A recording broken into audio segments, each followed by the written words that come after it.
ಒಬ್ಬಳಾಗಿ ಸಭೆಯವರಿಗೆ ನಾನು ಅಡುಗೆ ಮಾಡಿ ಹಾಕ್ತಾ ಇದ್ದೆ. ಈಗ ಬಹಳ ಖುಷಿ ಆಗ್ತದೆ ನಮ್ಮ ಈ ಟೀಮ್ ನೋಡುವಾಗ.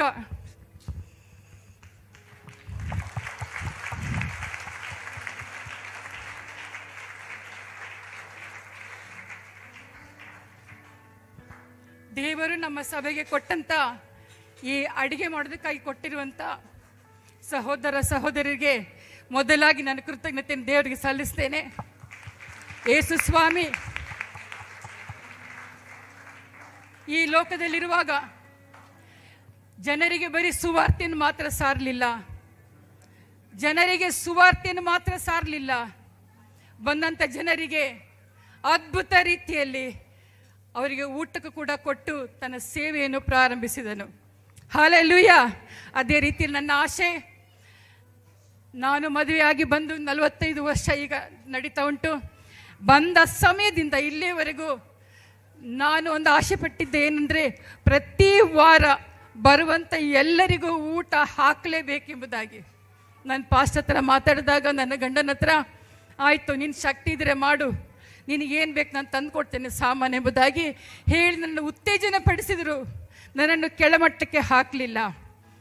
ಹಲ್ಲೆಲೂಯಾ. ದೇವರ ನಾಮಕ್ಕೆ ಸ್ತೋತ್ರ. ಇವತ್ತು ನಾನು ಬಲಹೀನಳಾಗಿದ್ದೇನೆ.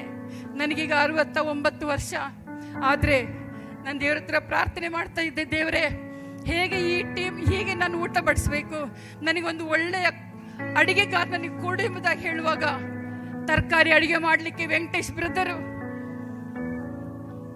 ಚಿಕನ್ನು ಏನು ಬೇಕಾದರೂ ಮಾಡಲಿಕ್ಕೆ ನಮ್ಮ ಪ್ರಶಾಂತ್ ಕೆನೆತ್ ಅವರು, ಅವರ ಜೊತೆಲಿ ಎಲ್ಲ ಟೀಮ್ಗಳು ದೇವರವರು ನಡೆಸ್ತಾ ಬಂದಿದ್ದಾರೆ. ನಾನು ದೇವರಿಗೆ ಖಂಡಿತವಾಗಿ ನಾನು ಅವರಿಗೆ ಸ್ತೋತ್ರವನ್ನು ಸಲ್ಲಿಸೋಳಾಗಿದ್ದೇನೆ. ಹಲ್ಲೆಲೂಯಾ. ಇವತ್ತು ಗುಡಿಸೋದು, ಒರೆಸುವುದು, ಪಾತ್ರೆ ತೊಳೆಯುವಂಥದ್ದು ಎಲ್ಲ ನಮ್ಮ ಸ್ತ್ರೀಯರು ಮಾಡ್ತಾರೆ. ಹಾಗೆ ನಮ್ಮ ಮಂಜು ತುಂಬ ಚೆನ್ನಾಗಿ, ಎಷ್ಟೇ ದೊಡ್ಡ ಪಾತ್ರೆ ಇರಲಿ, ಎಷ್ಟೇ ರಾಶಿ ಪಾತ್ರೆ ಇರಲಿ, ಎಲ್ಲ ಪಾತ್ರೆಗಳನ್ನು ತೊಳೆದು ಓರಣವಾಗಿ ಒತ್ತಟ್ಟಿಗೆ ಇಟ್ಟು ನೀಟಾಗಿ ಕೆಲಸಗಳನ್ನು ಮಾಡುವಂಥ ನಮ್ಮ ಮಂಜು ಅವರನ್ನು ಕೂಡ ನಾನಿವತ್ತು ಶ್ಲಾಘಿಸಲಾಗಿದ್ದೇನೆ. ಮಾತ್ರವಲ್ಲ,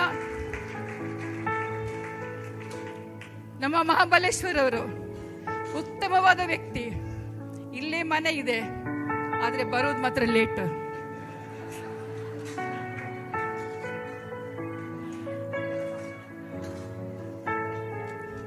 ಅವರು ಯಾವಾಗಲೂ ಹೇಳುವಾಗ ನಾನು ಏನು ಹೇಳಿರ್ತಿಲ್ಲ ಅದು ವಿರೋಧವಾಗಿ ಮಾಡ್ತಾರೆ. ನನ್ನ ಹತ್ರ ಹೆಚ್ಚು ಅವರು ಸಿಟ್ಟು ಬರೆಸುವಂತ ಕಾರ್ಯ ಮಾಡುವಂಥವ್ರು ಅವರು. ಈ ಕಾರ್ಯಕ್ರಮ ರೆಡಿ ಮಾಡಿರೋದೇ ಅವರು. ಆಂಟಿ ನೀವು ಬೈಬೇಕು ನಮಗೆ ಅಂತ. ಹಲ್ಲೆಲೂಯಾ. ಇಲ್ಲಿ ಕಿಚನ್ ಡಿಪಾರ್ಟ್ಮೆಂಟಲ್ಲಿ ನಾನು ಎಷ್ಟೇ ಅವರಿಗೆ ಜೋರು ಮಾಡಿದ್ರು, ಹೀಗೆಲ್ಲ ಬ್ರದರ್ ಹೀಗೆ ಮಾಡಿ ಅಂತ ಹೇಳಿದ್ರು, ಪ್ರೀತಿಯಿಂದ ಸಂತೋಷವಾಗಿ ನನ್ನೊಟ್ಟಿಗೆ ಕೈಗೂಡಿಸಿ ಇವರು ಮಾಡುವಂತ ಎಲ್ಲ ಕಾರ್ಯಗಳಿಗೆ ನೀವು ಹೆಚ್ಚಾಗಿ ಪ್ರಾರ್ಥನೆ ಮಾಡಬೇಕು. ಅವರ ಕುಟುಂಬಗಳ ಆಶೀರ್ವಾದ ಹೊಂದಬೇಕು. ಇದು ನನ್ನ ಆಶೆ, ನಿಮ್ಮೆಲ್ಲರ ಆಶೆ ಆಗಿದ್ದುಕೊಂಡು ಈ ಸಭೆ ಬರೀ ಊಟ ಮಾತ್ರ ಅಲ್ಲ, ಊಟವನ್ನು ಕೂಡ ಮಾಡಿ ದೇವರನ್ನು ಮಹಿಮೆಪಡಿಸಬೇಕೆಂಬುದೇ ನಮ್ಮೆಲ್ಲರ ಆಶೆ. ಬೋಲೋ ಯೇಸು ಮಸೀಹ್ ಕಿ, ಬೋಲೋ ಯೇಸು ಮಸೀಹ್ ಕಿ, ಬೋಲೋ ಯೇಸು ಮಸೀಹ್ ಕಿ.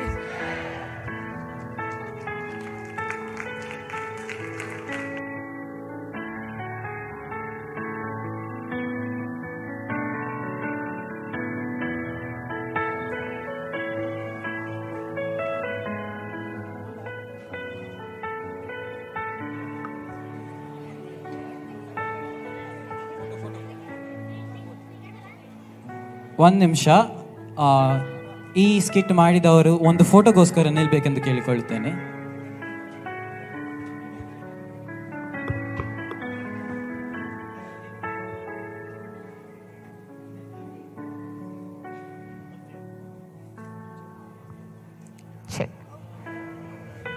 ಹೌದು, ಈಗ ತಾನೇ ಒಂದು ಕಿರು ನಾಟಕವನ್ನು ನೋಡಿದ್ದೀರಿ, ಕಿಚನಲ್ಲಿ ಹೇಗೆ ಊಟ ತಯಾರಾಗುತ್ತದೆ ಎಂಬುದಾಗಿ.